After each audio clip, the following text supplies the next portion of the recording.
Recognizing the member for Port Moody-Coquitlam. Thank you, Madam Speaker. Climate change. I've just listened to 25 minutes of speeches from the BC Liberal opposition. I don't think anyone mentioned the word climate change. And why is that? It's because they don't care about climate change. How can they care about something they don't even believe in? The member from Skeena who just spoke in 2019 stated, quote, "Even the scientists and the experts can't agree on what's really going on." I'll tell you what's going on, member. We're facing a climate emergency, and this motion introduced today is irresponsible. You know what responsible government looks like?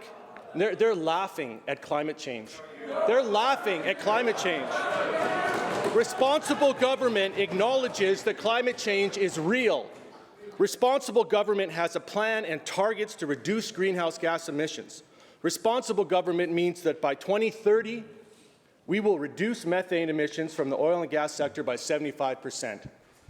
By 2030, we'll require 90% of all zero-emission vehicles, 90% of all new vehicle sales to be zero-emission vehicles, and 100% by 2035.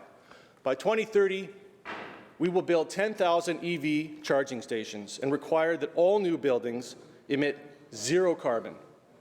By 2030, we will accelerate the shift to active and public transportation to 30% of all trips and increase clean fuel requirements and double the target for renewable fuels, and we will support innovation in green hydrogen and negative emissions technologies. That's what a responsible government does. All of these commitments are part of the CleanBC roadmap to 2030 to help BC achieve its Paris Accord emission reduction targets.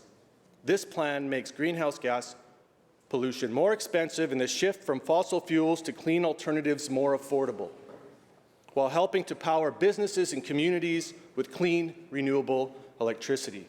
This opposition is the same party that introduced the carbon tax.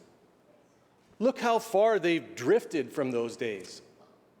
They at one time understood the importance of taking action on climate change, but they don't anymore. They've lost their way, Madam Speaker. In fact, when they had the opportunity to put together a climate leadership panel that worked for months drafting recommendations, those recommendations were completely ignored, and a new plan was drafted with input from the oil industry in Alberta. That's what we're dealing with here. Madam Speaker, climate change is real. The most recent report from the Intergovernmental Panel on Climate Change warned us once again that if we fail to limit global warming to a 1.5-degree increase, the impact is going to be devastating. Climate disasters like the wildfires that destroyed the city of Lytton and the flooding that caused billions of dollars of damage in Abbotsford will be more and more frequent. If we reach that 1.5 degrees, then the fires that used to happen every 400 years will happen every 50 years. The impact to the forestry sector will be catastrophic. The agricultural sector will experience more and more water scarcity across the province. Ocean acidity will lead to a 50% decrease in shellfish production, and other fisheries will also be severely impacted. We cannot ignore the reason we face these challenges is because of greenhouse gas emissions from the fossil fuel sector, and there has to be a limit. That's why this motion today is irresponsible. It doesn't consider the impact to any other industry in the future and imposes no limit on emissions. It doesn't acknowledge our responsibility to take action to keep global temperatures below 1.5 degrees, a 1.5 degree increase. It's irresponsible, and we need to be responsible. The approach we are taking as a government with CleanBC is the right approach. Through CleanBC, we can grow our economy the right way, in a sustainable way.